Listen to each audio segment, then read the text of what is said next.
coach of all time. I know Bill Belichick is in there, but, I mean, you got my man Walsh up there who's, a San Jose State alum, Dick Vermeil, myself was just added up there to the Ring of Honor, which was absolutely crazy being a San Jose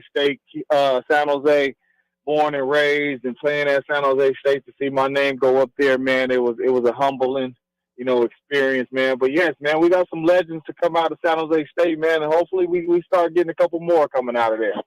So the defense is awesome with Fehoko and Cade Hall. Those guys are really violent, really mean. Kyle Harmon's a good linebacker. They got talent on the back end. On offense, can Cordero get the offense to a level where it can match what the defense has? And you mentioned a couple of transfers from Nevada.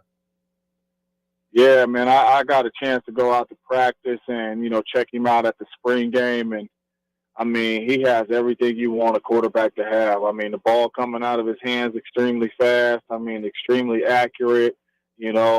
I don't think people realize how athletic he is, getting outside the pocket, making some plays with his legs. I think he's going to bring a different dimension to this San Jose State offense.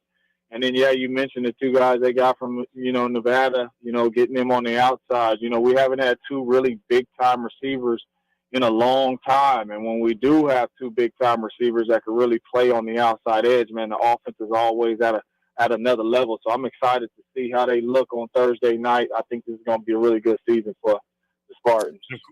And, of course, later in the season, UNLV will be up there on a Friday night, October 7th. That'll be on CBS Sports Network. San Jose State hosting the Rebels. James Jones is with us. Let me ask you a couple of Raiders questions because I know you're up against it here with a practice today. First of all, are you surprised that this new regime looked at Alex Leatherwood? They gave him, the offseason. They gave him 5 weeks of training camp, and today they just decided, it's time to move on.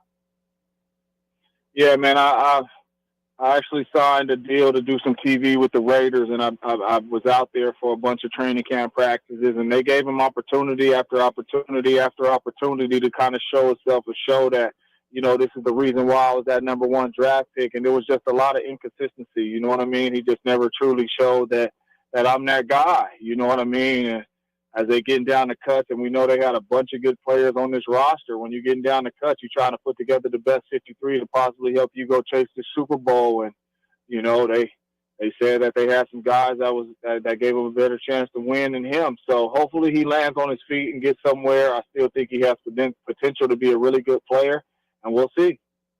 So, James, tell us or take us inside the locker room in the NFL. When you go into a season, and I don't know if this ever happened to you, I'm sure it did. You go into the season, and you're like, well, we got some problems on the offensive line. When you're an offensive player, like the Raiders are loaded on offense, what's going through your head, when you're looking at the O-line and you're like, maybe we don't have it at the start of the season like we need to?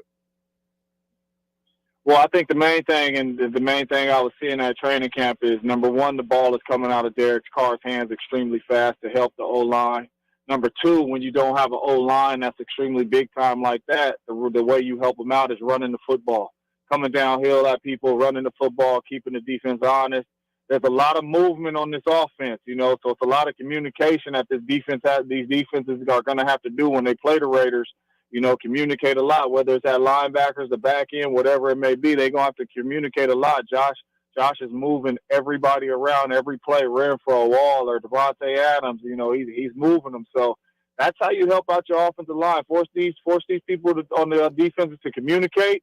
And, hopefully you get some guys running free. But not only that, get the ball out of Derek Carr's hands fast and let's run the football. But I think as time goes on, I think this O-line will be just fine. And you think it's going to work with the running back by committee with Jacobs, getting, I would think, over 50% of the carries, but kind of that Patriots way, that running back by committee? Well, yeah, man. I mean, it's worked for the Patriots. I mean, I know you got, Tom Brady at the helm, making everything right. But, it's been running back by committee for them, and they seem to always have a high-powered offense. But not only that, you're not talking about some bums at the running back position. You got some guys that can really tote the rock, that can really make some explosive plays. A lot of these guys is home run hitters, when they could get that ball in their hands. So, I'm looking forward to watching Josh. I know all his teammates is excited about him. The coaches is excited about it. I think Josh will have a good year, but yes, it's all about making sure you can keep these guys fresh. So whenever you got a running back room that's, starting to fight for some of them carries, that's always good. Portland State, San Jose State. James Jones, former NFL receiver, former Raider, is going to be on the game. It's on NBC Bay Area, also on the Mountain West website, coming up in just a couple of days. James, thank you so much. We appreciate it. Not a problem. Thanks for having me. That is one of those swing teams, San Jose State. There's a bunch of teams right in the middle where we don't have answers on yet, because San Jose State, to me, was a little underwhelming last year based on expectations. I think they coached themselves out of a couple of games. I've pointed multiple times to the way Brent Brennan handled the San Diego State game, especially at the end. But you're looking at teams. We just talked about Colorado State about an hour ago, right? We don't know what Jay Norvell is going to have. We know he's got a whole new crew of players. They could be good. Maybe they're only a 4-win team. Hawaii, we saw an opening night on Saturday. Not good. Nevada has a chance to be decent, but I don't think they're going to be awesome. UNLV comes out against probably the least of the opponents and takes care of business big time. There's kind of a middle area and bottom area in this conference, because we know the outstanding teams. Like who do you think are the guaranteed teams to go and win at least 8 games, right? Boise, Fresno. I wouldn't even put Boise there. Really? Fresno, Air Force. You're talking about guaranteed 8? Yeah. I put Boise. 8 overall. 8 overall. That's what I'm saying. Like 8 or Really? more, right? Yeah. I'd go with Fresno and I'd go with Air Force. I think those are the teams I would guarantee to win 8, like at least 8 games. Well, that's promising for UNLV fans, and also kind of pushes back in the face of UNLV detractors that the conference is not loaded with completely unwinnable games. Look, we've seen Boise State fans around this time get pretty chesty about the status of their program and whatnot, and right when it comes to conference realignment and the attractiveness of certain programs, I'd be careful, because you never know when that decline starts and when you're never going to get right back to the top. And we saw them go 7-5 with subpar quarterback play. That quarterback is still there, and that offense still has a lot of questions. Could be a very eerily similar year for Boise State this year. But I'll say this: I agree. I know you're not as high on Shavon Cordero, but I think the one guaranteed thing about San Jose State, they're going to be freaking awesome on defense, and that's going to keep them in every single one of these games. No, they're going to be great. No, I like Cordero. Looking back at Hawaii, I don't know that he was poorly coached. And the other thing is, I don't know that he even wanted to be there. And I don't know how bad it was for Hawaii down the stretch.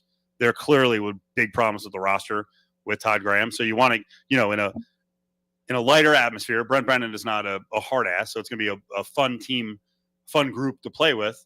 Maybe he's going to get better coaching. He's inconsistent, and he's a little bit up and down. And as seasons have gone along, he's faded a little bit. But here's the thing. I like their backup. I think Nick Nash is freaking awesome, and Nick Nash is basically the same guy with both of these guys. If you don't cover the middle of the field, like if you don't have a good spy and they run stuff where they get defensive players out of the middle of the field, they're going to destroy you with their feet. Both quarterbacks can do that. And here's the thing because I agree on Brennan, and I'm going to double check my work here because I wrote about this over at VSiN for our